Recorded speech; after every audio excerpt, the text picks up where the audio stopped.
దేవుడు మహాపరిశుద్ధుడు స్తోత్రాలు. ఒకసారి కూడా వచ్చిన మీ అందరికీ నా హృదయపూర్వకమైన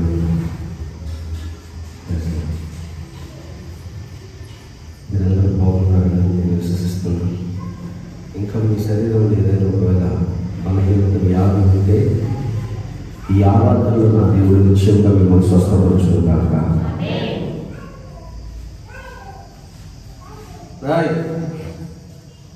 మాట్లాడకూడదు, అల్లరి చేస్తే తీసుకొని బయటకు వెళ్ళాము.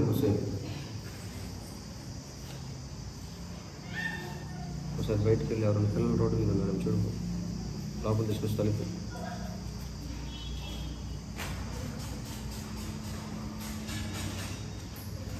దేవుడు భూమి మీద మనిషిని పుట్టించింది బరుగుడ్లు కాసుకోవడానికి, మేకలు కాసుకోవడానికి, దున్నపోతులు కోసుకోవడానికి కాదు.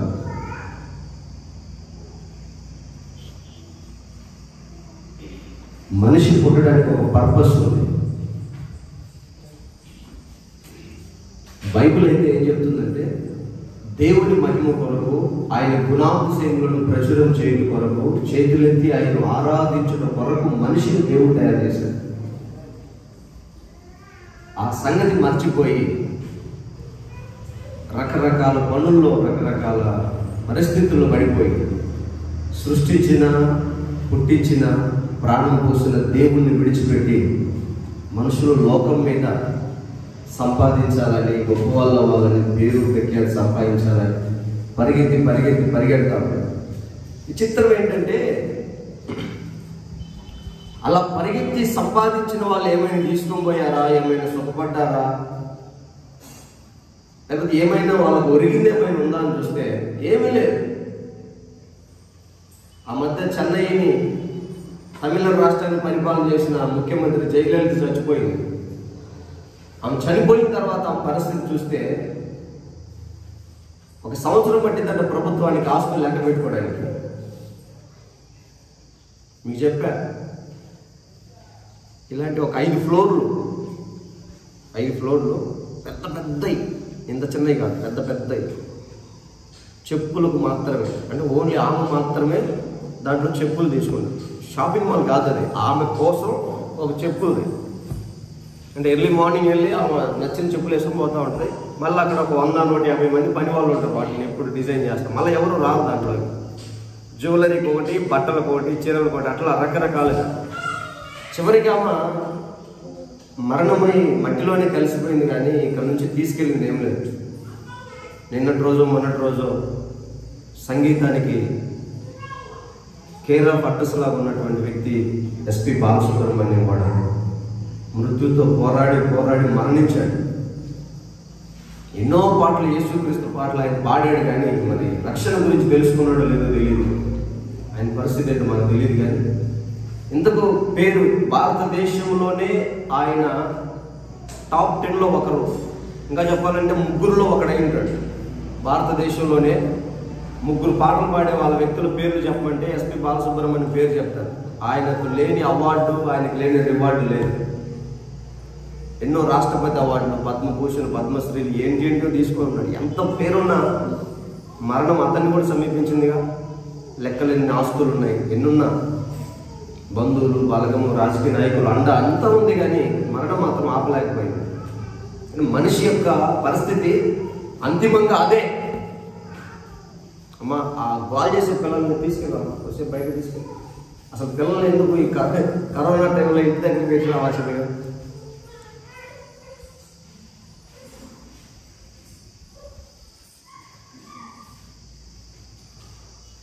శాంతం ఉందమ్మా. హల్లెలూయా, గట్టిగా చెప్తాం హల్లెలూయా.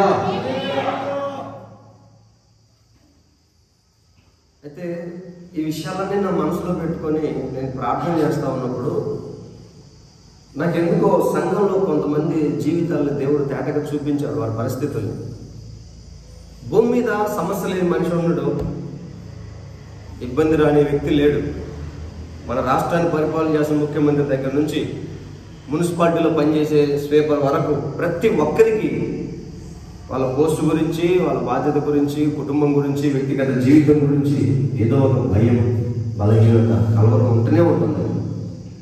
అయితే మనం ఆరాధిస్తున్న దేవుడు అలాంటి కలవరాల మధ్యలో ఉన్నప్పుడు, కన్నీళ్ళ మధ్యలో ఉన్నప్పుడు ఆయన ఎంతవరకు మనకు మేలు చేయగలడు, మనల్ని ఎంతవరకు ఆయన ఆదుకోగలడు. భయంతో వణికిపోతున్న భక్తుల ఆరాధనను అంగీకరించి వారి మొరలు విని ప్రత్యుత్తరం ఇచ్చే దేవుడు మన దేవుడు కదా. నీవు నాకు మొరపెట్టుము, నేను నీకు ఉత్తరం ఇచ్చేందును అని వాగ్దానం చేసిన దేవుడు కదా. ఎంతగా ఆయన ఒక మనిషిని ఆదుకోగలడు. ఒకవేళ నిజంగా దేవుడే మనిషిని ఆదుకుంటే అతని పరిస్థితి ఎలా మారిపోయింది అని ప్రార్థన చేస్తూ ఉన్నప్పుడు ఒక బైబిల్లో కొంతమంది జీవితాలు నా కన్నులు కనబడ్డాయి. 2-3 వ్యక్తుల్ని మీకు పరిచయం చేసి నేను ముగిస్తాను. చాలా కొద్ది సమయం వారి పరిచర్య, శ్రద్ధగా వినండి. భూమి మీదకి వచ్చే ప్రతి మనిషి పట్ల దేవుని చిత్తం ఒకటి ఉండదు. మనం అనుకుంటాం వీడు భూమి మీద పుట్టడం దండగానే, అతని నిర్ణయాలు అతని పనికి మాలిన వారిగా చేస్తాయి, ఉపయోగం లేని వ్యక్తిగా మారుస్తుంది. అతని నిర్ణయాలు అతని ఆలోచనలే కానీ అతని కనుక దేవుని చిత్తాన్ని తెలుసుకొని దేవుడు చూపించిన మార్గంలో కనుక తన జీవితాన్ని కట్టుకొని ముందుకు వెళ్ళగలిగితే ఖచ్చితంగా దీవించబడతాడు ఆ వ్యక్తి. ఒకవేళ నిరుపయోగంగా పనికిరాని పాత్రగా ఉన్నా ఆ వ్యక్తిని దేవుడు లేవనెత్తుతాడని. అట్లా ఒక తల్లి పురుడు పోసి నిండు గర్భంతో ఉండి ఆ బిడ్డను కనాలి. సమయం ఆసన్నమైంది. ఇప్పుడున్నట్టుగా పెయిన్ కిల్లర్లు, మందులు, మెడిసిన్స్ అప్పుడు లేవు, ఆపరేషన్లు లేవు. ఆ భయంకరమైన నొప్పులు భరించలేక ఆ బిడ్డని కనలేక తలడిల్లిపోతా ఉంది, చాలా బాధపడుతుంది. ఆ పురుడు పోసుకునే సమయం ఆసన్నమైంది. ఆ బిడ్డను కనింది. ఆ కని ఆ బాధ తట్టుకోలేక ఆ నొప్పికి ఆమెకు అర్థమవుతుంది, ఇక ఈ బాధలో నేను చచ్చిపోతాను, నా వేదనలో వీడు పుట్టాడు కనుక వీడికి ఒక పేరు పెట్టి చనిపోదాం, నీ నీ నీ పుట్టుకకు నా చావు కారణమైంది కనుక నీ పేరు వేదన పుత్రుడు అని ఆ మనిషికి ఆ పేరు పెట్టి చనిపోయింది ఆ తల్లి. ఏం పేరు పెట్టింది? వేదన పుత్రుడు. ఇక ఆడు బ్రతికినంత కాలం ఆ నిందను మోస్తానే ఉన్నాడు. ఆ మంత్రసాని ఆ బిడ్డని చేతిలో పట్టుకొని బయటకు వచ్చి చెప్తున్నాయా, ఇదిగో నీకు ఒక కుమారుడు పుట్టాడు. ఆ తల్లి చనిపోతూ ఆ బిడ్డకు ఒక పేరు పెట్టింది. ఏం పేరు పెట్టింది? వేదన పుత్రుడు. వేదన కలుగు చేసేవాడు, మరణానికి కారకుడు, శాపానికి కారకుడు, కీడు తెప్పించేవాడు, కన్నీటికి కారకుడు అని ఏదో ఒక నింద, ఒక పేరు అతనికి పెట్టి ఆ తల్లి చనిపోయింది. బిడ్డ పెరుగుతూ ఉన్నాడు. వాడు వెళ్ళిన ప్రతి స్థలంలో ఆ నిందను అనుభవిస్తానే ఉన్నాడు. మనమే అంటాం కదా, బిడ్డ పుట్టగాని తల్లి చనిపోయింది అనుకో, వాడు పుట్టుకతో తల్లిని పోగొట్టుకున్నాడు, తల్లిని చంపుకున్నాడు, ఏదో ఒక నింద వేస్తామంటాం కదా. వాడు వెళ్ళిన ప్రతి స్థలంలో ఆ నింద వస్తుంది.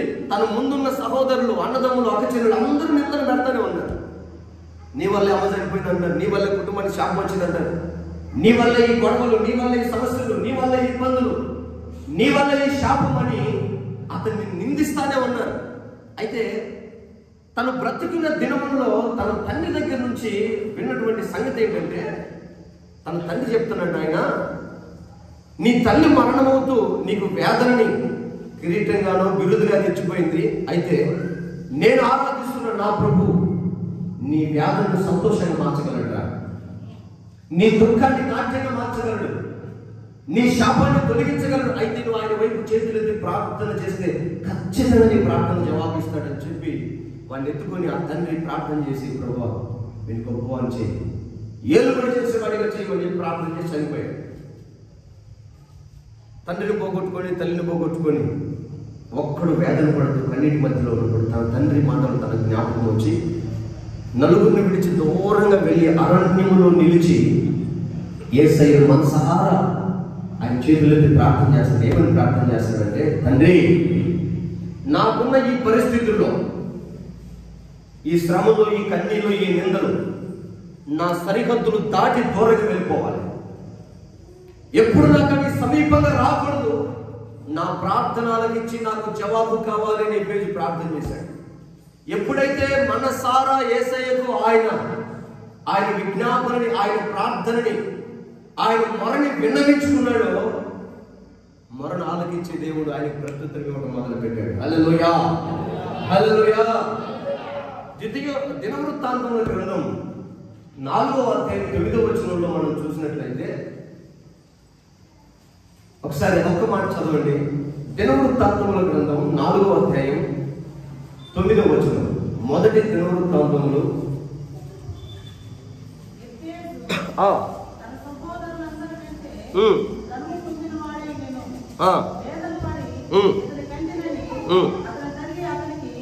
వేదన పడి ఇతని కన్నానని అతని తల్లి అతనికి ఎబ్బేజు అని పేరు పెట్టింది. ఎబ్బేజు అనగా వేదన పుత్రుడు, వేదనకు కారకుడు అని పేరు పెట్టి చనిపోయింది. ఎబ్బేజు ఇశ్రాయేలీల దేవుడైన యేసయ్యను గురించి ఆయన విని, నీవు నన్ను నిశ్చయముగా ఆశీర్వదించి, ఈ మాట జాగ్రత్తగా చూడండి, నీవు నన్ను నిశ్చయముగా ఆశీర్వదించి నా సరిహద్దును విశాలపరిచి నీ చెయ్యి నాకు ఎప్పుడు తోడుగా ఉండని, నాకు కీడు రాకుండా.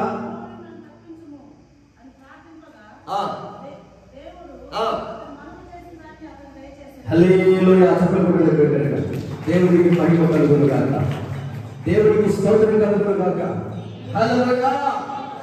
అతడి మనవి చేయగా యేసయ్య అతని మనవిని ఆలకించి అతని మనవి అతనికి దయచేశాడు. ఆయన ఏమని ప్రార్థన చేశాడంటే, నీ చెయ్యి ఎప్పుడు నాకు తోడుగా ఉంచయ్యా. చెయ్యిని ఎందుకు తోడుగా ఉంచమన్నాడు? ఇంకో మాట ఏమన్నాడంటే, నా సరిహద్దులలో విశాలపరచు. నువ్వు నన్ను ఆశీర్వదించిన ఆ విధానం, ఆ కోణం అది విశాలం అవ్వాలి అని ఎబ్బేజు ఎప్పుడైతే ప్రార్థన చేశాడో దేవుడు ఆయన మనవి ఆలకించి ఆమెను అన్నాడంట. నాకు అనిపించింది, సరే ఇప్పుడు మనం కూడా ఒకవేళ ఎబ్బేజు లాగా ప్రార్థన చేసి, ప్రభువా నన్ను కూడా ఆశీర్వదించయ్యా, నా సరిహద్దులో విశాలపరచయ్యా. రోజు మనం ప్రార్థన చేస్తున్నాం. ఇక్కడ ఈ క్షేమం, ఈ ఆరోగ్యం, ఈ ఆర్థిక వృద్ధి, ఈ సమాధానం విశాలపరచబడాలని రోజు ప్రార్థన చేస్తున్నాం. నిజంగా చేస్తాడా అని నేను ఆలోచన చేసినప్పుడు నిర్గమకాండం 34వ అధ్యాయంలో దేవుడు ఇశ్రాయేలుతో ఒక మాట అన్నాడు. నిర్గమకాండం 34వ అధ్యాయం 12వ వచనం చూడండి.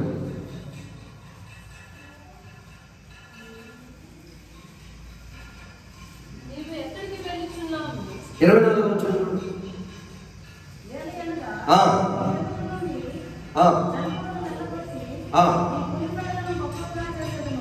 నీ పొలిమేరలు, నీ సరిహద్దుల్ని నేను గొప్ప చేస్తా.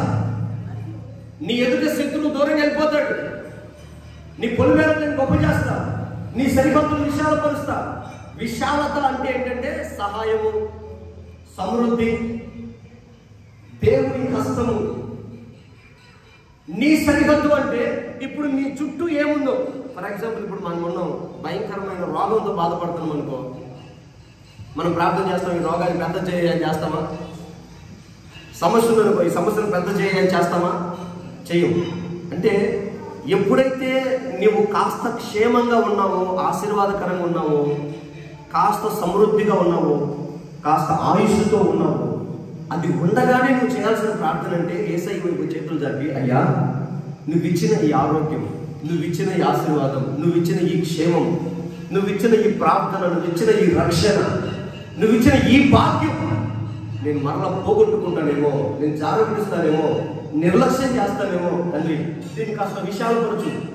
నీ చెయ్యి నాకు తోడుగా.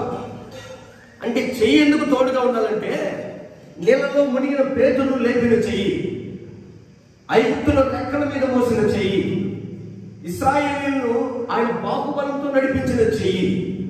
అంటే నువ్వు అలసిపోయినప్పుడు, కృంగిపోయినప్పుడు నిన్ను లేవనెత్తేది, మునిగిపోయినప్పుడు పైకి లేపేది, నిరాశ నిస్పృహల మధ్యలో బానిస బ్రతుకులో ఉన్నప్పుడు ఆయన చెయ్యి చాపి కొలిమిలో నుంచి తీసినట్లుగా ఐగుప్తులో నుంచి ఇశ్రాయేలీయులు ఎలా వారిని బయటికి తీశాడో అట్లాగా నేను బయటికి తీయడానికి ఒకవేళ శ్రమ ఏదైనా నా వెనకాల వస్తే, నన్ను సమీపిస్తే నీ చెయ్యి నాతో కూడా ఉండి ఆ శ్రమలో వచ్చి నన్ను దాటిస్తావు కదా, అందుకని నీ చెయ్యి నాకు తోడుగా ఉంచు. ఇప్పుడున్న ఈ క్షేమం విశాలపరచు. ఈ ప్రార్థన ప్రతి ఒక్కరూ చేయగలిగితే దేవుడు నిశ్చయంగా సహాయం చేస్తాడు. అందుకే ఆయన అంటాడు, ఒకవేళ నీకు ఇప్పుడు సహాయం చేసే వాళ్ళు లేరనుకో, నీకు చేయి చాపి సహాయం చేసే వాళ్ళు లేరనుకో, నువ్వు కనుక ఈ ఆరాధనలో యేసయ్య పేరిట ప్రవచనాత్మకంగా మాట్లాడుతున్న పరిశుద్ధాత్మ దేవుడు, నువ్వు కనుక చెప్పేసుకునే నీ ఇంట్లో నువ్వు చేతులెత్తి యేసయ్య నాకు నీ సహాయం కావాలి అని అడగలిగితే నిశ్చయంగా దేవుడు నీకు సహాయం చేస్తాడు. ఆమేన్, హల్లెలూయా. ఈరోజు ఆరాధన గురించి నా మనసులో ఒక ఆలోచన పడింది. ఉదయాన్నే ఒక అన్న వచ్చి, అన్న నేను ఈరోజు డ్యూటీలో జాయిన్ అవ్వడానికి వెళ్తున్నా, ఈరోజు మందిరానికి రాలేనన్నా, జాబ్ వచ్చిందన్నా అని చెప్పి సంతోషంగా ప్రార్థన చేసుకుని వెళ్తా ఉన్నాడంటే బయటకు వెళ్ళి ఆయన బండి ఎక్కించి పంపిస్తుంది, జాగ్రత్తకి వెళ్ళండి ప్రార్థన చేసుకున్నట్లే దేవుడు నాతో మాట్లాడుతున్నాడు, నేను సహాయం చేయాలి. పోయిన ఆదివారం కంటే ఈ ఆరాధనలో బ్రహ్మాండంగా ఆరాధించాను నేనైతే. హల్లెలూయా, హల్లెలూయా. పోయిన ఆరాధన కంటే ఈ ఆరాధనలోనే పరిశుద్ధాత్మల సమృద్ధిగా నేను ఆనందించాను. ఆయన యొక్క నుంచి మనకు సహాయం వస్తుందంట, అది దూరం అయిపోదు. ఆయన సహాయం చేస్తే ఇలాగే ఉంటుంది.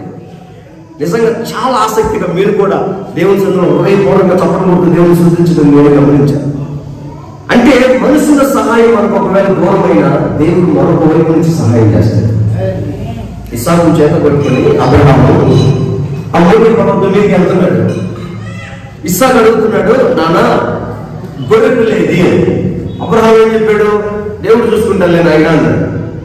ఇక మళ్ళీ ఇస్సాకు దేవుడు చూసుకుంటాడా, కత్తి తెస్తున్నావు, కట్టెలు తెస్తున్నావు, నిప్పు తెస్తున్నావు, గొర్రె పిల్ల మాత్రం రావట్లా, కొండ మీద గొర్రె పిల్ల ఎక్కడ ఉంది, తప్పదాన్ని చెప్తున్నావా మాట్లాడాలా? మళ్ళీ కొద్దిగా నాకేంటి డౌట్గా ఉంది, గొర్రె పిల్ల ఉంటుందా కదా అడగలా. తనకు అర్థమైపోయింది, ఒకవేళ గొర్రె పిల్ల ఉన్నా లేకపోయినా తండ్రి ఆలోచన ఏమైందో, తండ్రి చిత్తం ఏమైందో దానికి ఇస్సాకు సమర్పించుకున్నాడు. సరే, నా దేవుడు వాగ్దానం చేశాడు, ఆ వాగ్దానం వల్ల నేను పుట్టాడు, ఆయన చిత్తం ఏదో నా జీవితంలో జరుగుతుంది కాక అన్నాడు. వెళ్ళి బలిపేట మీద పడుకున్నాడు. ఇప్పుడు నా డౌట్ ఏంటంటే, చాలాసార్లు మనం దేవుని వాక్యాన్ని విన్నాం. ఆ వాక్యంలో ఒకవేళ ఇస్సాకు మాట్లాడలేదు, అప్పగించుకున్నాడు, కాళ్ళు చేతులు కట్టేసి పడుకోబెట్టారు. కనీసం పడుకోబెట్టినప్పుడైనా నానా సరే నన్ను బలిస్తే ఇచ్చావు, గొర్రె పిల్ల ఏంటి అంటే కొండ మీద ఉంటుందని అబద్ధం ఎందుకు చెప్పావు నువ్వు, కనీసం ప్రశ్నించలేదంట అబ్రహాము. అప్పగించుకున్నాడు. ఇస్సాకు హృదయంలో ఏముంది అప్పగించుకోవడానికి కారణం ఏంటంటే ఆయనకు తెలుసు, అబ్రహాము వలన ఆ దేవుని గురించి ఇస్సాకు సమస్తం ఆలోచించాడు. ఎప్పుడో విన్నాడు, అయ్యా మన దేవుడు వాగ్దానం చేశాడంటే మాట తప్పడరా నాయన. ఏం వాగ్దానం చేశాడు, కొడుక నువ్వు పుట్టినప్పుడు నాకు 90 ఏళ్ళు ఉన్నప్పుడు ఊరంతా అడగాలు చేశాడు నన్ను, ఇక నీకేడ పిల్లలు పడతాను, ముసలాడు అయిపోయినావు, ఆమెకేడ పిల్లలు పడతారు, ఆమె గర్భం ఉడిగిపోయింది, నువ్వెప్పుడు ఆశీర్వదించబడతావు, నువ్వెప్పుడు గొప్పడు అవుతావు, నువ్వెప్పుడు ఇల్లు వెళ్తావు, నువ్వెప్పుడు పెళ్లి చేసుకుంటావు అని ఎగతాళి చేశాడు. కానీ ఆ టైంలో దేవుడు నా దగ్గరికి వచ్చి అన్నాడు, నిశ్చయంగా నేను ఆశీర్వదిస్తానని. ఆయన వాగ్దానం చేశాడంటే ఇక మార్పు మనకు ఖచ్చితంగా నెరవేరుస్తాడని. ఆ మాటలు ఇస్సాకు జీవితంలో ఉన్నాయి. ఆయన ఆలోచన చేస్తాడు, ఇప్పుడు దేవుడు ఎక్కడి నుంచి సహాయం చేస్తాడు, ఎలా సహాయం చేస్తాడు చూస్తూనే ఉన్నాడు. పరలోకం నుంచి పంపబడిన దేవుని గొర్రె పిల్ల పొదలో చిక్కుపోయింది. హల్లెలూయా. అందుకే ఇస్సాకు ప్రతిగా బలి అయిన ఆ గొర్రె పిల్ల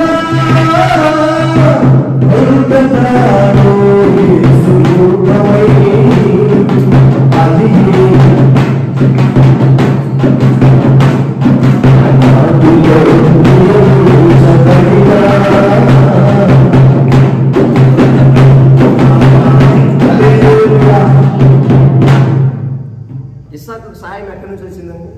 అసలు ఆయనకు ఆధారం ఉందా? నమ్మడానికి ఆలోచించడానికి అసలు అవకాశం ఉందా? కానీ ఆ టైంలో కూడా ఇస్సాకు దేవుడు చూశాడు. ఒకవేళ చేస్తే ఇప్పుడు దేవుడికి సహాయం చేయాలి, లేదా దేవుని దగ్గరికి వెళ్ళిపోతాం. మృతుడైన మరణంలో నుంచి, బూడిదలో నుంచి మరణ సృష్టించలేడు దేవుడు, ఆయనకు తెలుసు. అందుకే నమ్మాడు, బలిపేట మీదకి వెళ్ళాడు, ఆయన వైపు మనసు నిలిపాడు. సహాయం ఆకాశం నుంచి వచ్చింది, బలిపేట వచ్చాడు. అంత మాత్రమే కాదు, ఆయన మరణం ఆ బలిపేట నుంచి కిందకి రావడం, ఊరిలోకి వెళ్ళడం, వాళ్ళ నాన్నగారు చనిపోవడం, ఆయన పెద్దవాడు అవడం, ఆయనకు పిల్లలు పుట్టడం, కొంచెం దూరం వెళ్ళిన తర్వాత ఆ పరదేశీ వెళుతున్న మార్గంలో అబ్రహాము తవ్విన బావిని పూడ్చివేశారు ఫిలిస్తీన్లు. ఇస్సాకు పంట పండించాలన్నా, బ్రతకాలన్నా, నీరు కావాలన్నా తన పశువులకి తనకి ఆ బావిని తవ్వాలి.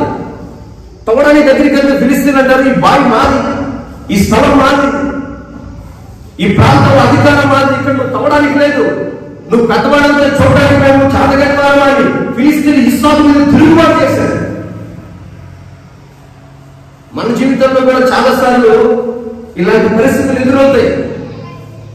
వాడెవడరా అక్కడి నుంచి వచ్చి ఇక్కడ పని చేయడానికి? మనం చేయలేమా ఈ పనులు? మనం చేయలేమా ఈ కార్యాలు? వాడే బాగుపడాలా, వాడే చేయాలా, నేను చేయలేనా? నీకు విరోధంగా వేస్తారు, నిన్ను విరోధంగా మాట్లాడతారు. అయితే ఇస్సాకు ఫిలిస్తీన్ల మీదకి రగడకి వెళ్ళలేదు. బైబిల్లో రాసింది, వారు జగడ మాడ వచ్చేది ఇస్సాకు మీదకి, ఇస్సాకు మౌని అయి తిరిగి వెళ్ళేవాడు. ఆయన చేతులకు ప్రార్థన చేస్తాను, నీకు నాకు సహాయం చేస్తే, నీకు నాకు సహాయం చేస్తే ఈ స్థలంలో నిక్షేపంగా ఆశీర్వదించబడ్డా, నీ చిత్తమే జరుగుతుంది కాక. అంటే నీకున్న పరిస్థితుల నుంచి విశాలమైన మార్గాన్ని దేవుడు కలుగు చేస్తాడు. నువ్వు విశాలపరుచుకున్నావు అనుకో, పంచాయతీ పెట్టించి, మీటింగ్ పెట్టించి, అంత కొంత సెటిల్మెంట్ చేయించి, నువ్వేదో మాట్లాడి, నువ్వేదో బలపరిచి, నువ్వేదో ప్రోత్సహించి, మనమేదో ధైర్యపరుచుకొని మనం ఏదైనా చేద్దామని, మనం కాంప్రమైజ్ చేద్దామని ఆలోచన చేసేవాడు, అది కొద్దిగే, అది కాస్త నీకు సహాయం అవుతుంది. పెద్ద మనుషులతో చేసే పంచాయతీలు కాస్త నీకు మేలు అవుతుంది, కానీ నా ప్రభు ద్వారా నీకు వచ్చే మేలు అది ఆశీర్వాదకరంగా మారుతుంది. ఇస్సాకు మౌనంగా ప్రార్థన చేయడం మొదలు పెట్టాడు. దేవుడు ఇస్సాకు పక్షాన లేచాడు. ఫిలిస్తీన్లు అణిచివేసి ఏ బావులైతే పూడ్చివేయబడ్డాయో అదే బావులు ఇస్సాకు ద్వారా త్రువ్వేటట్టుగా చేశాడు. ఫిలిస్తీన్ల పెద్దలకే మారు మనసు పుట్టింది. వాళ్ళు ఎత్తుకుంటే, అయ్యా ఇస్సాకు, నీ తండ్రి దేవుడు గొప్పవాడు, నువ్వు ఆరాధించే దేవుడు గొప్పవాడు, నీ దేవుడి గురించి మేము విన్నాం, నువ్వు నీ తండ్రి బావులు నీవే స్వాధీనపరుచుకున్నప్పుడు వారు చెప్పిన తర్వాత ఇస్సాకు వెళ్ళి ఆ బావులు తవ్వితే తన తండ్రి తవ్వినప్పుడు వచ్చిన నీటి కంటే మరియు జనముగా ఇస్సాకు కలిగినాయి. హల్లెలూయా, హల్లెలూయా. అంటే మన వ్యక్తిగత జీవితంలో మనకు సహాయం లేనప్పుడు, సమస్య మన మీదకి వచ్చినప్పుడు, పరిస్థితులు ప్రతికూలంగా ఉన్నప్పుడు, ఆర్థిక ఇబ్బంది అయినా, అనారోగ్యమైన, నిందైనా, అవమానమైన, గుర్తుపెట్టుకోండి దేవుని పెట్టారా, మనం యేసయ్య నమ్ముకుని ఉన్నాం. యేసయ్య చాతగాని దేవుడు కాదు. చాలా రోషంలు ఉంటాయి. నీ మీదకి నింద వచ్చినప్పుడైనా, నీకు అవమానం వచ్చినప్పుడైనా, నిన్ను నిర్లక్ష్యం చేసినప్పుడైనా నువ్వు యేసయ్య నీకు చేతులెత్తి ప్రార్థన చేయి, ఆయన పక్షాలు ఘనకార్యాలు చేస్తాడు. ఆమేన్. అందుకే పేతురు అంటాడు, పేతురు రాసిన మొదటి పత్రిక 3వ అధ్యాయంలో చదువుకుంటాం.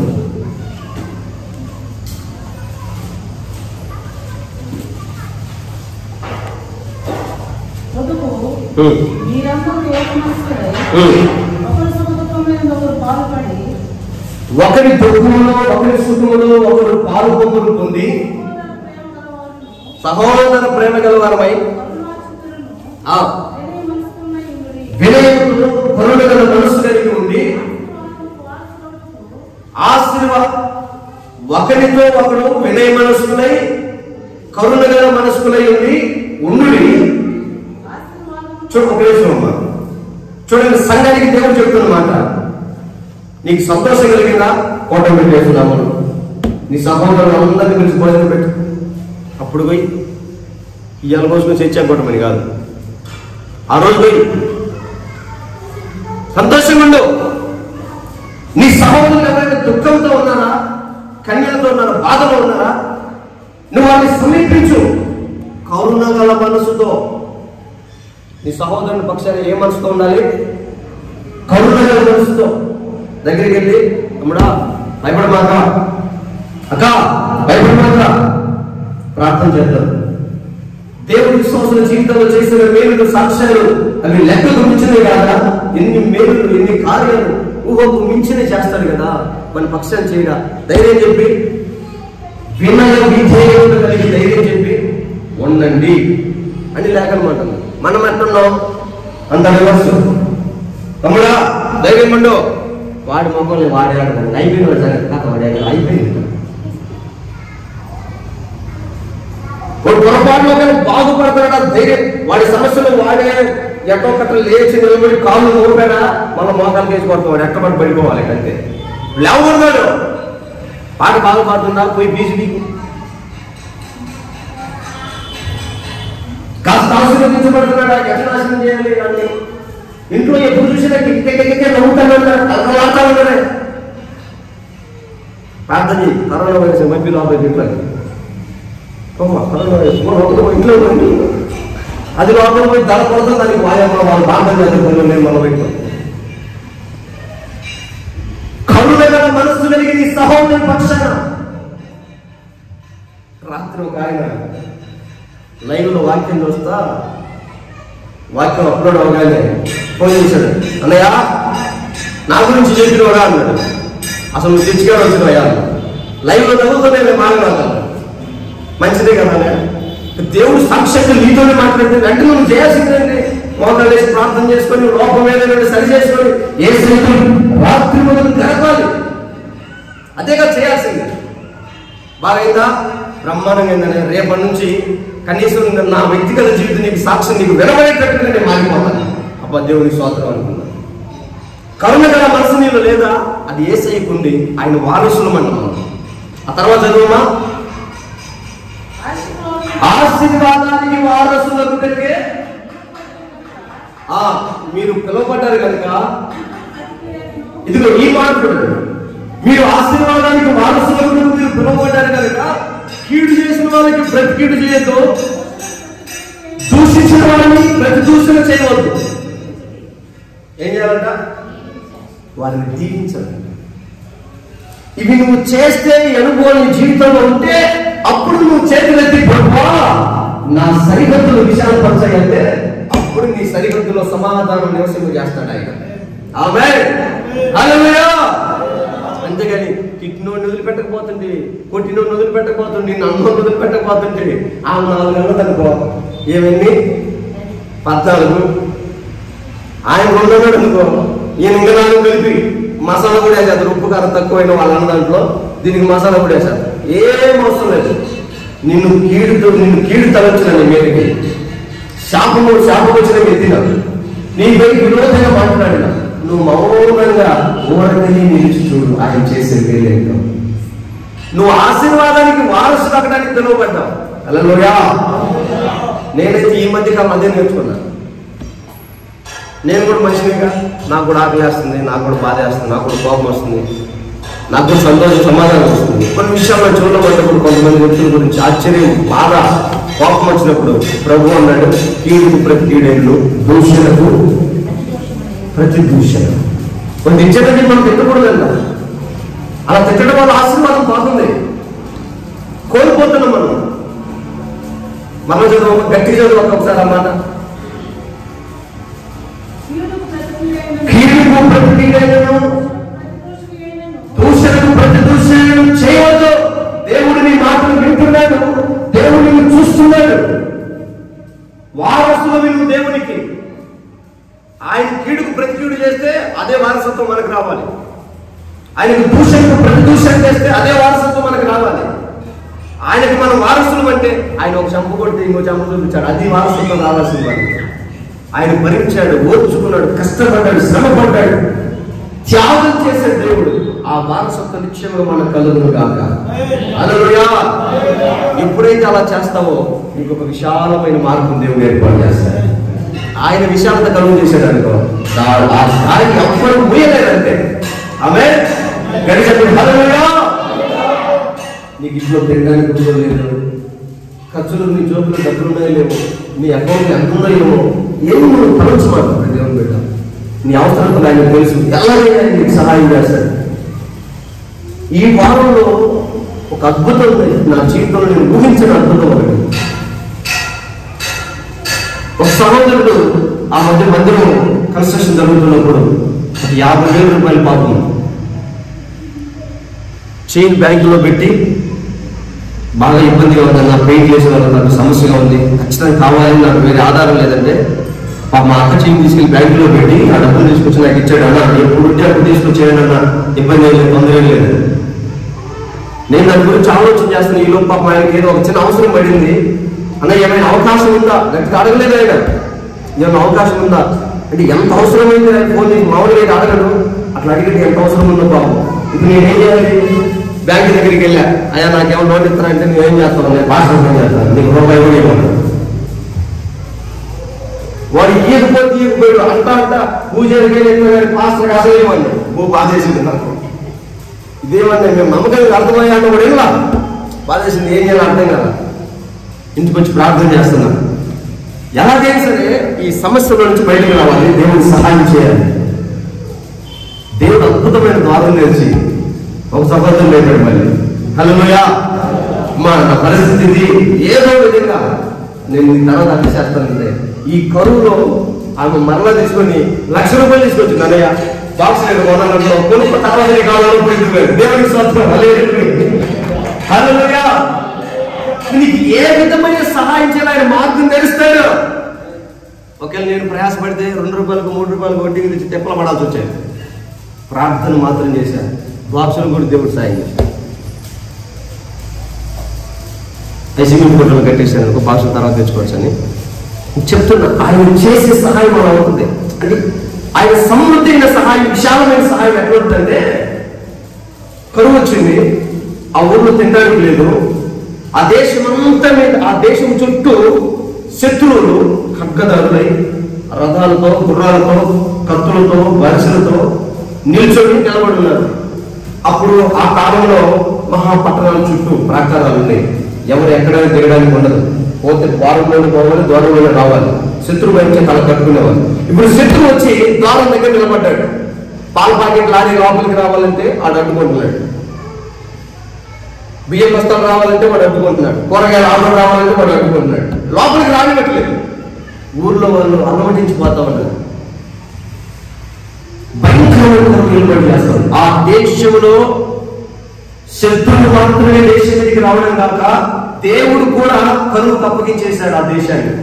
వర్షం పడట్లేదు, పంట పండట్లేదు, సహాయం చేసేవారే కరువు అయిపోయారు.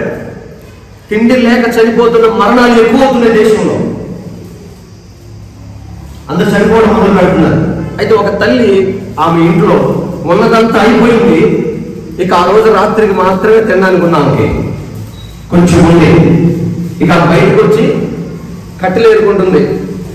రాత్రికి భోజనం చేసుకొని ఇక ఉదయం నుంచి ఉపవాస ప్రార్థన పెట్టుకొని ఎప్పుడు మరణం వస్తే అప్పుడు చనిపోదామని కట్టెలు ఏరుకుంటుంది. అయితే ఆమెకు తెలుసు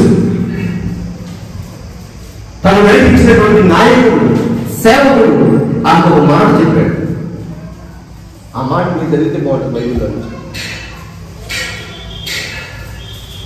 రాసిన గ్రంథం 17వ అధ్యాయం 14వ వచనం చదవము. ఆ తల్లి ఆ కరువులో, ఆ భయంకరమైన విపత్తులో ఇక మరణమే శరణ్యం అనుకుంటుంది. ఆమెతో దేవుడు మాట్లాడుతున్నాడు. ఆ మాట ఆమె నమ్మింది. ఏం మాట్లాడుతున్నాడు దేవుడు? భూమి మీద వర్షము కురిపించే వరకు, కరువు తీరిపోయే వరకు, మరలా మనుషులకి సమాధానకరమైన పరిస్థితులు సమకూడే వరకు నీ తొట్టిలో ఉన్న పిండి తక్కువ కాదు. చెప్పబడి గట్టిగా ఆయన నిన్ను కరుణించే వరకు, నీ సమస్య తీరిపోయే వరకు, దాగి ఉన్న నీ జీవితంలో మరలా ఏ సమస్య నీకు రాకుండా, నీకున్న సమృద్ధి తక్కువ కానివ్వకుండా ఆయన నిన్ను పోషించగలడు. నీ ఇంట్లో సమృద్ధిని ఆయన ఓట పుట్టించగలడు. ఇస్సాకు ఫిలిస్తీన్ల మీదకి వెళ్ళి యుద్ధం చేయడా, దూషణకు ప్రతిదూషణగా మాట్లాడాలి. నా దేవుడు సామాన్, నా దేవుడు నిజమైన దేవుడు అయితే నువ్వు నాశనం అయిపోతావురా అన్నాడా? అన్నా మౌనంగా నిలబడ్డాడు. కీడును కోరుకున్న వారిని దీవిస్తున్నాడు. ప్రభావ వారిని ఆశీర్వదించినాడు. వారు ఏం చేస్తారో వాళ్ళకి తెలియట్లేదయ్యా. కనికరము గల దేవుడు, కనికరము గల మనసు కలిగిన నిన్ను చూసి నీతో మాట్లాడుతున్నాడు. కరువు తీరిపోయే వరకు నీ దొడ్డిలో ఉన్న పిండి తక్కువ కాదు, నీ బుడ్డిలో ఉన్న నూనె అయిపోతావు. ఏం ఆశీర్వాదం ఉంది ఇది! ఏ కరోనా వైరస్ భయపడాల్సిన అవసరం లేదు. ఏ కరువుకి భయపడాల్సిన అవసరం లేదు. ఉద్యోగం ఊడిపోయినా, పని లేకపోయినా, నీ పరిస్థితులు ప్రతికూలంగా మారినా, నా దేవుడిని హెచ్చించడం మొదలు పెడితే ఆ మార్గాన్ని ఎవరు మూయలేరు. ఆయన తెరచిన తలుపులు ఎవరు వేయలేరు. ఆమేన్. గట్టిగా చెప్పండి హల్లెలూయా.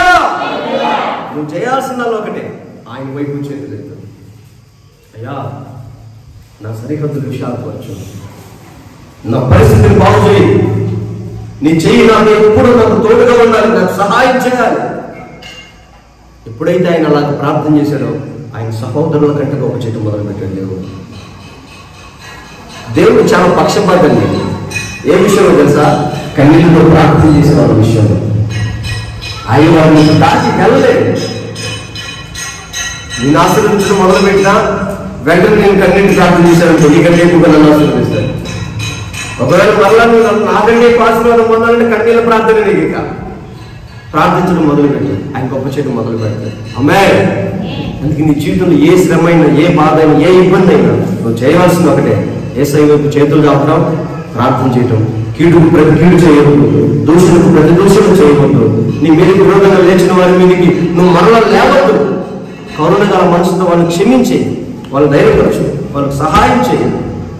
దేవుడి నిశ్చయంగా నేను ఆశీర్వాదానికి వారసుని చేస్తాడు యేసునామములో. ఆమేన్. ఆ రోజు ఆయన కళ్ళంలో గోధుమలు దులుపుకుంటూ ఉన్నాడు. ఆయనకున్నది ఆ చిన్న కళ్ళం. అక్కడే గోధుమలు పండించుకొని, అక్కడే వాటిని దులుపుకొని, అక్కడే గోధుమలు బస్తాలు ఎత్తుకుంటూ ఉన్నాడు. ఈ లోపు రై రై రై రై వరకు సౌండ్ వస్తూ ఉంది. ఆయనకు అర్థం కదా, ఈ అరణ్యంలోనికి, ఈ అడవిలోకి సీఎం కాన్వాయ్ వస్తుందండి. వరుస పెట్టి కలెక్టర్లు వస్తున్నారు, అధికారులు వస్తున్నారు, పోలీసులు వస్తున్నారు, డాక్టర్లు వస్తున్నారు, రాజకీయ నాయకులు వరుస పెట్టి వస్తున్నారు. ఎక్కడికి పోతున్నాయి తలలు కొండ మీద చూస్తూ ఉంటే చక్కగా ఆయన దగ్గరికి వస్తుంది. ఏం అర్థం కాదు, చేతులు పెట్టుకుని నిలబడుతున్నాడు ఆయన. ఆయన అనుకుంటున్నాడు, నాకేంద్ర ఆయన ఈ దరిద్రం, ఊరోడు, ఈ తెగులేంది, ఈ శాపం ఏంది, నేను బ్రతకడమే కష్టమైతే ఈ భారం ఏంది, నా జీవితాన్ని ఎట్లా ముందుకు తీసుకెళ్లాలని ఆలోచన చేస్తా గోధుమలు కొట్టుకుంటా ఉన్నాడు. ఈ లోపు స్ట్రైట్ గా వచ్చి కారు అక్కడే ఆగింది, రథం అక్కడే ఆగింది, అధికారులు అక్కడే ఆగారు. సరాసరి రాజు గారు వచ్చారు ఆయన దగ్గరికి. అవుతున్నాడు, అయ్యా నువ్వు విన్న ఈ పొలం ఎంతో చెప్పు, ఈ స్థలం ఎంతో చెప్పు, ఈ కళ్ళం రేట్ ఎంతో చెప్పు అన్నాడు. ఎందుకయ్యా? దేశంలో భయంకరమైన తెగులు సంచరిస్తూ ఉంది, దానివల్ల మనుషులు మరణమవుతా ఉన్నారు. దేవుడు కోపాన్ని చల్లార్చుటకు ఈ స్థలంలో బలిపీఠం కట్టాలి. ఆయన శాపము తొలగిపోయినట్లుగా, ప్రజలు శాప విముక్తి పొందినట్లుగా ఈ స్థలంలో బలిపీఠం కట్టాలి. ఆ కరువులో ఆయన అంటాడు, అయ్యా ప్రజల క్షేమం కొరకైతే ఈ స్థలాన్ని నువ్వు ఉచితంగా తీసుకోవాలి, నాకు డబ్బులు ఈ తెగులు పోతే నాకు అంతే చాలు.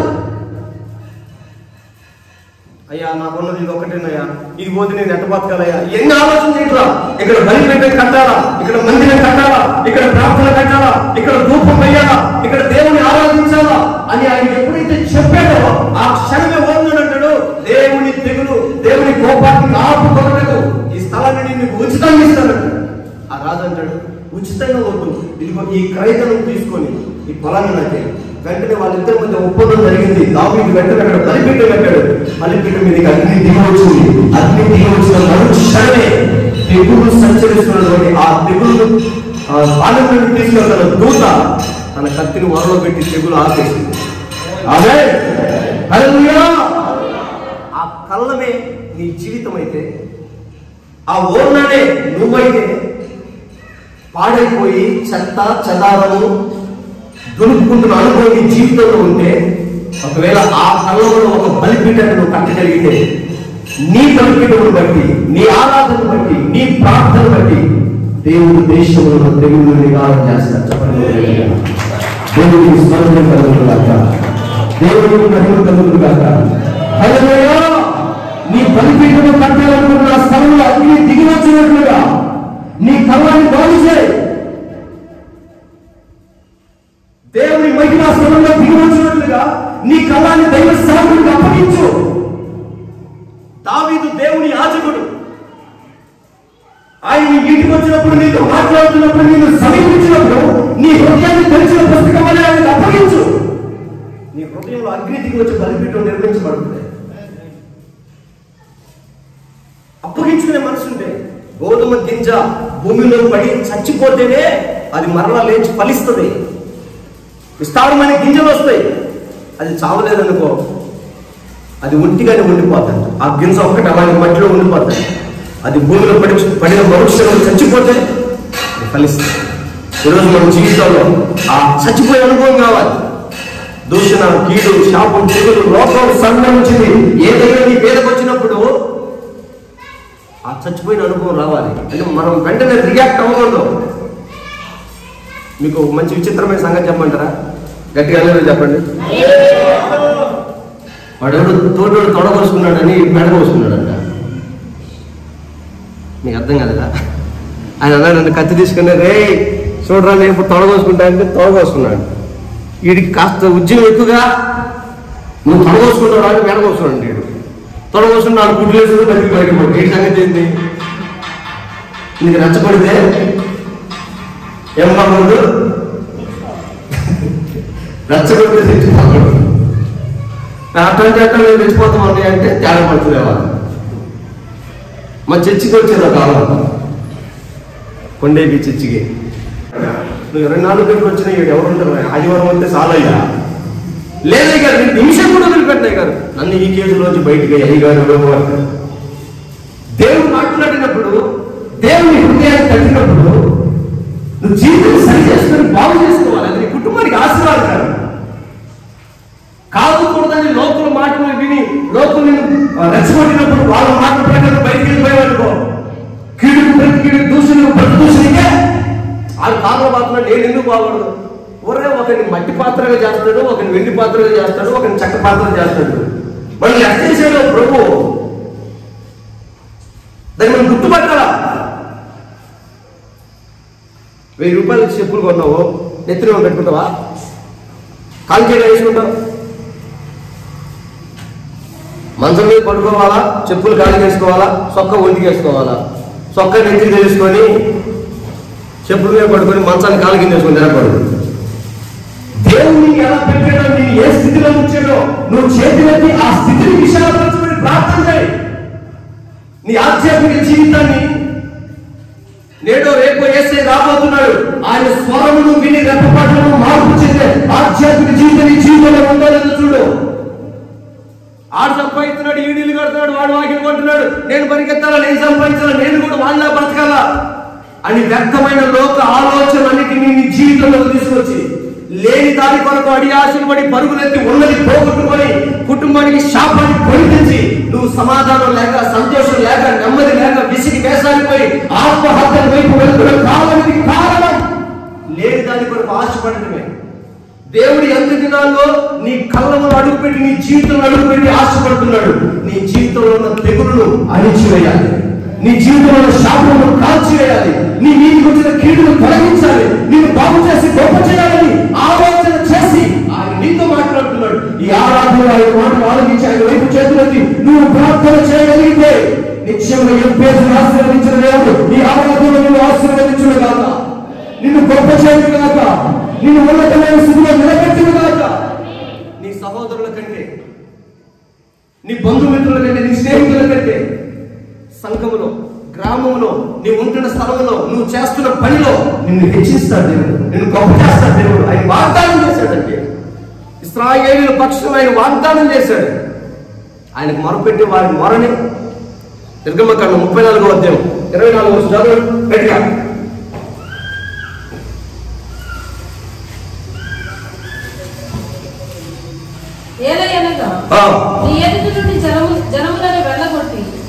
నీ విరోధంగా లేచి నీ మీద లేచినటువంటి శత్రువులు ఆ జనములను వెళ్ళగొట్టి నీ పొలిమేరలను గొప్పవిగా చేస్తాను.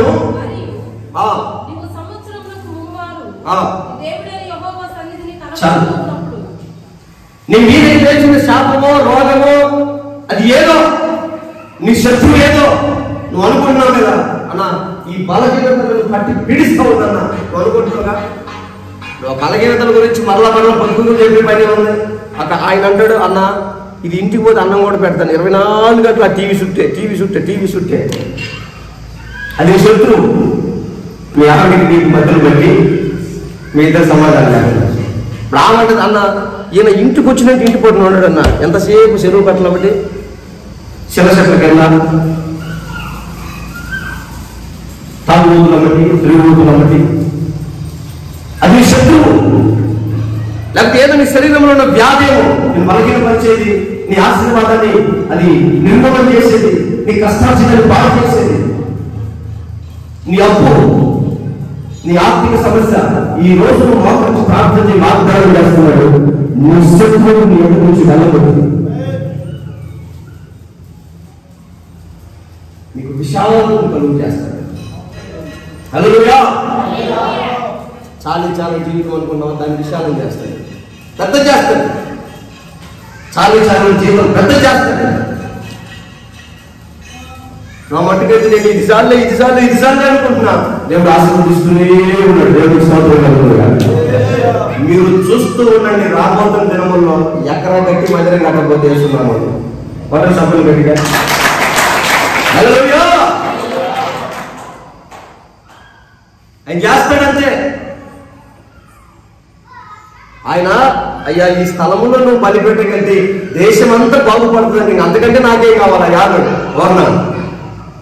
దావీదు ఆ త్యాగాన్ని చూసి, నాయన నువ్వు మామూలుడు కాదు, నీ త్యాగం చాలా గొప్పదే, నీ విలువ గొప్పదని ఆయన దేశంలో గరుడుగా చేసి గొప్పగా చేసి ఆ మందిరంలో ఆ స్థలంలో బలిపీఠం మాత్రమే కట్టి వదిలేయకుండా ఒక గొప్ప చేశాడు.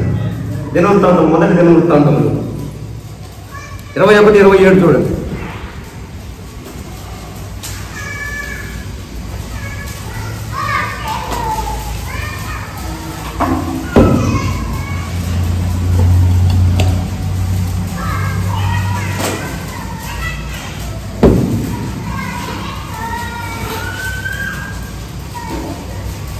మొదటి దినవృత్తాంతముల గ్రంథం 21వ అధ్యాయం 27వ వచనం.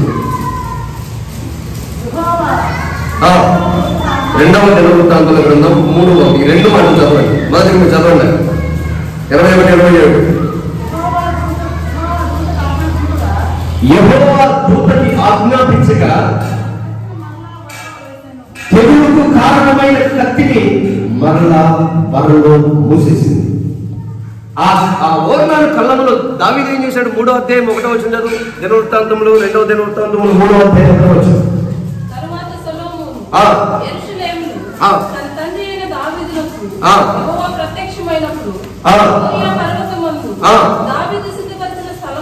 దావీదు బలిపీఠము కట్టి తెగులును ఆపడానికి కారణమైన ఆ స్థలంలో, ఓర్నాను కళ్ళంలో, ఓర్నాను స్థలంలో, ఓర్నాను జీవితంలో, ఓర్నాను బ్రతుకువాడు చేసిన ఆ త్యాగంలో, దావీదు ఏర్పాటు చేసిన ఆ స్థలంలో హల్లెలూయా, హల్లెలూయా. నీ జీవితంలో ఆయన స్థలమే, దాన్ని దేవుడు ఆశీర్వదిస్తాడు. అక్కడ మందిరం అయిందంట. మందిరం అంటే ఆ మందిరంలో పాటలు వస్తాయి, వాక్యాలు వస్తాయి, వాయిద్యాలు వస్తాయి, ఆ మందిరంలో కానుకలు వస్తాయి, ఆ మందిరంలో త్యాగాలు వస్తాయి, ఆ మందిరంలో సమర్పణ వస్తుంది, ఆ మందిరంలో గొప్ప ఉద్యోగం వస్తుంది. అంటే నీ ఒక్క జీవితం దేవుడికి ఇస్తే నీ జీవితాన్ని దేవుడు ఆశీర్వాదకరంగా మార్చుతాడు, ఫలభరితంగా చేస్తాడు. నీ ఒక్క త్యాగాన్ని బట్టి, నీ ఒక్క మారు మనసును బట్టి, నీ ఒక్క సమర్పణను బట్టి, నీ ఒక్క కానుకను బట్టి. అందుకే నేను అంటాను, కొన్నిసార్లు దేశంలో చూడండి అతని నిర్ణయం ఎంత బలమైందండి.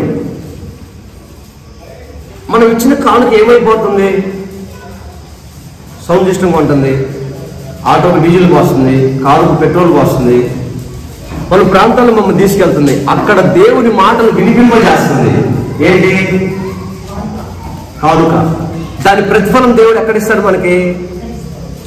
మహామహిమతో నిండిన కృపా సత్య సంపూర్ణ ఇశ్రాయేలు క్షేత్రములపై ఆసీనుడా యేసయ్యా, నా స్తుతుల సింహాసనం నీకోసమే యేసయ్యా.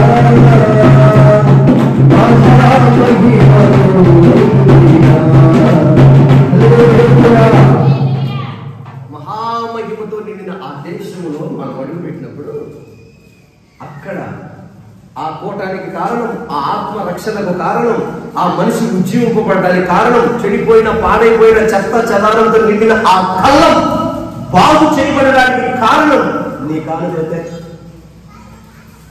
ఆ మహిమ ఎవరికి? మీకు అర్థం కాలేదా?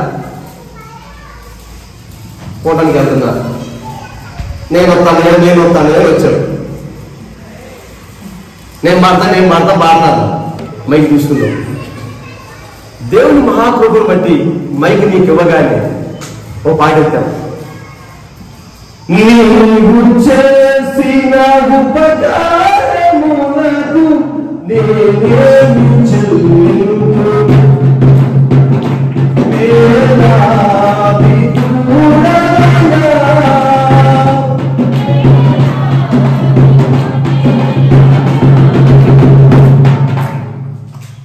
పాట ఉద్యోగం వాడుతున్నారు, చప్పట్లు కొడుతున్నారు. అప్పుడు మరలా ఇంకో చరణం ఎత్తావు.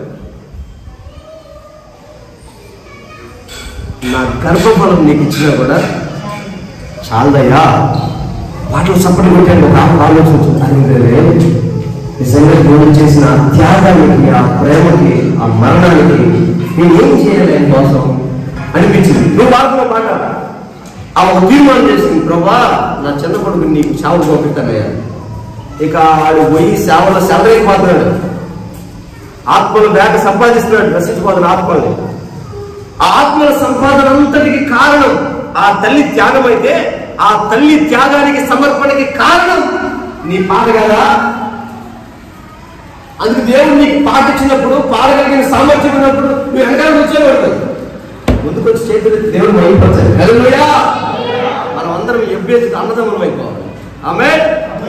నేను డ్రమ్ము కొట్టడానికి పంపించాడా, నువ్వు డ్రమ్ము కొట్టే ఉద్యోగం చప్పట్లు కొట్టి నాట్యం ఆడాలి. దేవుడికి స్తోత్రం.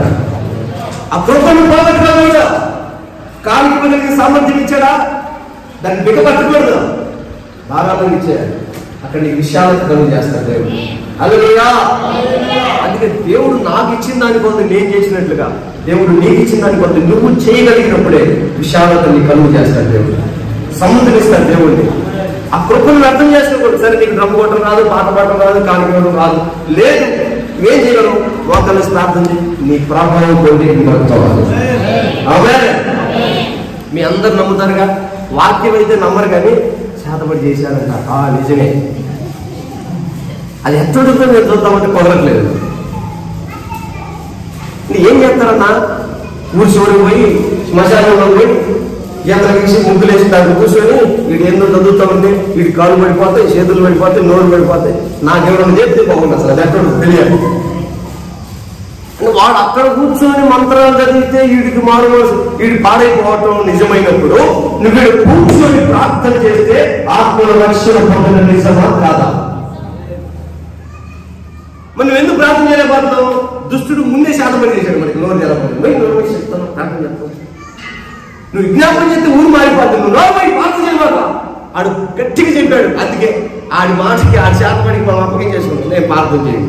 ఎందుకు చేయవు? నాకు ప్రార్థన కాదయ్యా. నేను బడి పోయి నేర్చుకునేదా? ఎబ్బేసి అరణ్యంలో పోయి ఏమన్నాడు? ఎంతలో ప్రార్థన చేశాడమ్మా? యా నా మొరవిని నీ చెయ్యి నాకు తోడుగా వచ్చి నా పరిస్థితులు నాకు విశాలత కలుగు చేయి, నన్ను ఆశీర్వదించాడు. అంతే, అదే ప్రార్థన. నువ్వు కూడా ప్రార్థన చేయి. నా తల్లి మారాలి, నా తండ్రి మారాలి, నా భర్త మారాలి, నా పిల్లలు మారాలి. మీకు తెలియదండి, రేపు చనిపోతే భయంకరమైన నరకంలో వేదన కన్నుల కన్నులు రాత్రి చెప్పా. పిచ్చి బట్టి ధనాపేక్ష కలిగి పరిగెడుతున్నారు. ఉద్యోగం, వ్యాపారం, వ్యవసాయము, డబ్బు డబ్బు డబ్బు సంపాదించి సంపాదించి సచ్చాడు ధనవంతుడు. నరకంలో ఏం చేస్తున్నాడు? ఒక్క చుక్క నీళ్లు కూడా సంపాదించుకోలేకపోయాడు భూమి మీద తన ఆస్తి వల్ల. తన ఘనత, తన పదవి, తన పేరు నరకంలో ఒక చుక్క నీళ్ళు ఇవ్వలేకపోయింది ధనవంతుడికి. దేవుని చిత్తంలో బ్రతికిన లాజరు అబ్రహాము రొమ్మున విశ్రాంతి స్థలములో జనములను ఊపిరి పంపించే జీవనది ఒడ్డున ఆకు వాడక తగు కాలమందు ఫలమిచ్చే చెట్టు నీడన విస్తారమైన విందుకు పాత్రుడిగా లాజరు ఉన్నాడు. నువ్వు ఈ లోకం మట్టుగా పరలోకం మట్టుగా. అందుకే యోచించండి, యోగ్యమైనదని గుర్తుపట్టండి. చాలు. మన జీవితంలో దేవుడు మనకిచ్చిన ఓ గొప్ప సంపద ఆయన కృప. అది మనకు దొరికింది, కలిగింది. దాన్ని బట్టి గర్వంగా అతిశయంగా తిరుగుతాం. ఆమేన్. అందుకే అపోస్తలుడైన పౌలు అంటాడు రోమీయులకు రాసిన పత్రిక 15వ అధ్యాయం 16వ వచనంలో, ఒకసారి చదవండి. రోమా పత్రిక 15వ అధ్యాయం 16వ వచనం. అయినను అన్ని జనులు అన్న అర్పణ పరిశుద్ధాత్మ వల్ల పరిశుద్ధపరచబడి ప్రీతికరమగునట్లు సువార్త విషయమై యాజక ధర్మము జరిగించుచు దేవుని చేత నాకు అనుగ్రహింపబడిన కృపను బట్టి అన్ని జనుల నిమిత్తము, దేవుని చేత నాకు అనుగ్రహించబడిన కృపను బట్టి అన్ని జనుల నిమిత్తము యేసుక్రీస్తు పరిచారకుడనైతిని. హల్లెలూయా. కృపను బట్టి మనం బ్రతికాం. కృపను బట్టి ఈ తెగులు తప్పించుకున్నాం. కృపను బట్టి కాస్త భోజనం చేస్తున్నాం. కృపను బట్టి ఆయన సన్నిధిలో సంతోషంగా ఉంటున్నాం.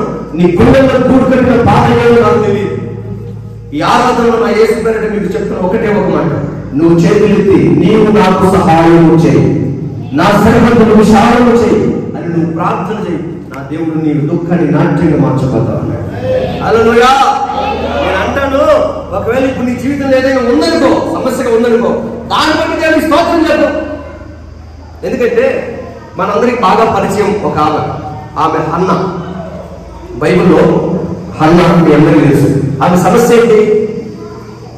గొడ్ర. ఆమెకు పిల్లలు లేదు. కొన్ని సంవత్సరాలు గడిచింది, ఆమెకు పిల్లలు లేదు. ఆమెకు బాధ కలగల. ఏదో ఒక రోజు తన భర్త విషయమే కన్నీళ్ళు వచ్చాయి ఆమెకి. అప్పటిదాకా రాలా. కన్నీళ్ళు వస్తే ఆ కన్నీళ్ళు చేత పట్టుకుని దేవుడు అడిగింది. ఆ నలుగురు కొంచెం చేతులు ప్రార్థన చేస్తున్నాయా, నీవు నాకు సహాయం చేయకపోతే, నీవు నాకు సహాయం చేయకపోతే అలాగే నాకు ఈ ఇరుకు నుంచి కన్నీళ్ళు వచ్చినట్టు విశాలతను కలుగు చేయగా అని ప్రార్థన చేసింది.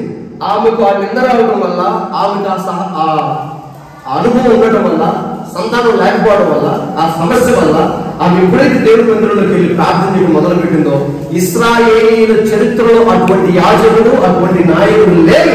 అలాంటి వాణ్ణి తన గర్భం ధరించింది అన్న. హల్లెలూయా. ఇశ్రాయేలీయుల్లో అలాంటి వాడు లేడు. ఒక్కడే పుట్టిన అద్భుతమైన పుట్టింది. 100 మంది పిల్లలు, పని కూడా కడతారు 10 మందిని. ఏం ఉపయోగం లేదు. ఒకటి పాట రాదు, ఒకటి ప్రార్థన రాదు, దొంగటం రాదు, వైద్యం వాయించడం రాదు, తల్లిదండ్రులను సన్మానించడం రాదు, పోషించుకోవడం రాదు, మర్యాద చేయడం రాదు, జ్ఞానం లేదు, తెలివితేటం లేదు. పుట్టిండు 10 మంది. ఏం ఉపయోగం? సమస్య కూడా నీకు ఆశీర్వాదకరంగా మారాలి. ఎప్పుడైతే ఆ సమస్యలో ఆమె దేవుని మందిరంలోనికి వెళ్ళి చేతులెత్తి ఆరాధన చేసిందో, దేవుడు ఆమెను కనపరచడం మొదలుపెట్టాడు. హల్లెలూయా. ఆ ప్రార్థన చేస్తున్న తన కుమారుడి గురించి ఆ దేవుడి మందిరంలోకి వెళ్ళి సమయం మొదటి గ్రంథం 4వ అధ్యాయం 1వ వచనం చూడండి. ఇశ్రాయేలీయులు ఫిలిష్తీయులతో యుద్ధము చేయుటకు బయలుదేరి ఎబెనేజరులో దిగగా ఫిలిష్తీయులు అఫెకులో దిగిరి. అది కదమ్మా, 2వ అధ్యాయం 1వ వచనం. మరియు హన్న విజ్ఞాపన చేసి ఇలాగనెను, నా హృదయము యెహోవా యందు సంతోషించుచున్నది, యెహోవా యందు నాకు మహాబలము కలిగింది. హల్లెలూయా. ఆమెలో కన్నీళ్లతో దేవుడి మందిరంలోకి వెళ్ళింది. కష్టాల మధ్యలో, నింద మధ్యలో, అవమానం మధ్యలో వెళ్ళింది. ట్యాబ్ దగ్గరికి వెళ్ళినా, పొలం దగ్గరికి వెళ్ళినా, పొట్టు దగ్గరికి వెళ్ళినా, నలుగురు మధ్యలోకి వెళ్ళినా, ఫంక్షన్కి వెళ్ళినా, పెళ్లికి వెళ్ళినా, ఎక్కడికి వెళ్ళినా అవమానమే. నీ భర్త పాడైపోయాడంటగా, ఇంకో కుటుంబం పెట్టాడంటగా, నీ పిల్లలు లేరంటగా, నేను వదిలేస్తాడంటగా, ఈ అవమానం హృదయం నిండా పెట్టుకొని కన్నీళ్ళ మధ్యలో దేవుడి మందిరంలోకి వెళ్ళి ఆమె చెబుతున్న మాట, యెహోవా యందు నా హృదయము సంతోషించుచున్నది. అంటే దేవుని మందిరంలోకి వెళ్ళగానే ఆమెకి ఏమైంది? బాధ నివారణ అయిపోయింది, కన్నీళ్లు నాట్యంగా మారిపోయింది.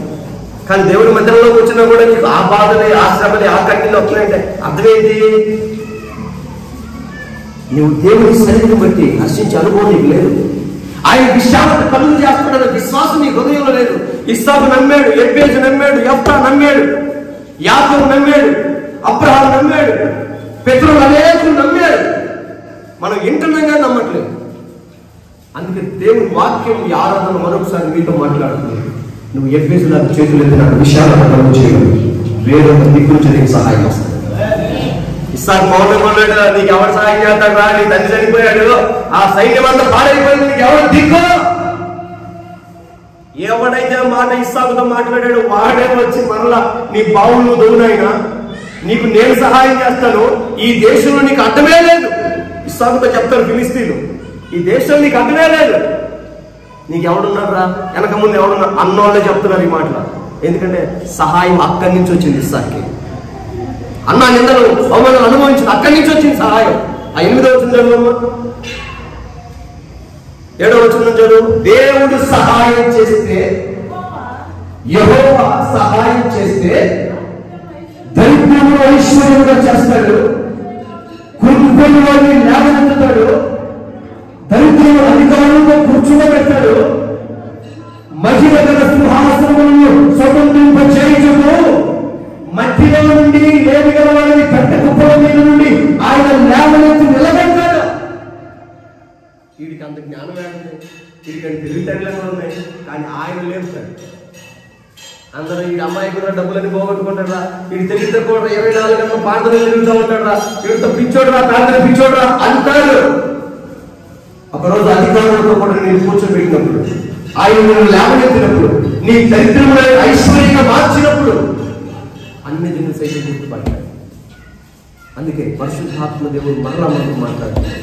నీ దారిద్ర్యమును ఐశ్వర్యంగా మార్చగలిగిన వాడు, నీ శాపమును ఆశీర్వాదంగా మార్చగలిగిన వాడు, నీ కన్నీళ్లు సంతోషంగా మార్చగలిగిన వాడు, నీ ఎందుకు నీ అవమానములు రెట్టింపు ఘనత చేయగలిగిన వాడు. మనం ఆరాధిస్తున్న ప్రభు ఆయన దగ్గర నుంచి సహాయం వస్తే చాలని నిశ్చయంగా గొప్ప చేసి ఆశీర్వదించుకున్నాక. ఒక్క మాట చదువుకొని చూపిస్తా. ప్రసంగి గ్రంథం 4వ అధ్యాయం 14వ వచనం.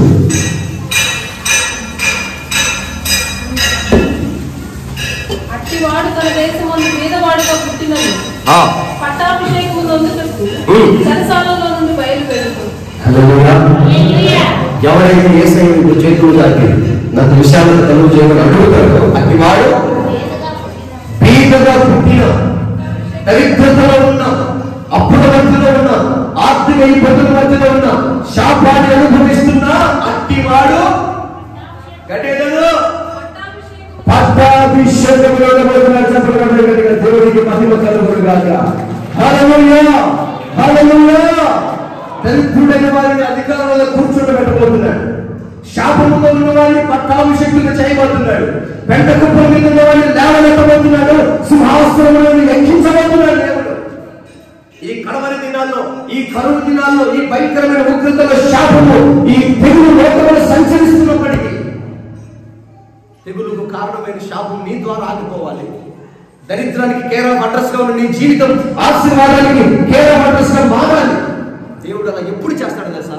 కీడుకు ప్రతికూలు చేయకుండా, దూషణకు ప్రతిదూషణ చేయకుండా నిన్ను తగ్గించుకొని కరుణ మార్చలేదుగా మనసు కలిగి దేవుని సన్నిధిని చేయి, ఆయన వైపు చేతులెత్తి యేసయ్యా నాకు విశాలత కలుగు చేయి, నాకు సహాయం చేయి అని నువ్వు అడిగినప్పుడు నీకు ఎవరు సహాయం చేయలేరని నువ్వు అనుకుంటావేమో, వేరొక దిక్కు నుంచి నీకు సహాయం వస్తుంది. అది సీయోను నుంచి నా దేవుడికి దయచేయగా. ఈ సహాయం నా దేవుడు చేస్తాను, నీకు వాగ్దానం చేస్తాను. నువ్వు ఇక చింతించిన అవసరం లేదు. నీకు కలిగిన కృపావరాన్ని బట్టి అన్ని జనుల వరకు నువ్వు వాడబడితేనే నీకు ఇచ్చినటువంటి ఉన్నతమైన పేరు. ఆమె అందుకే నీకు కలిగిన దాన్ని బట్టి నువ్వు సంతోషంగా దేవుని సన్నిధిలో గంతులు వేయి. నీకు కావాల్సినటువంటి విశాలత నా దేవుడు నీకు దయచేయను గాక. అందరూ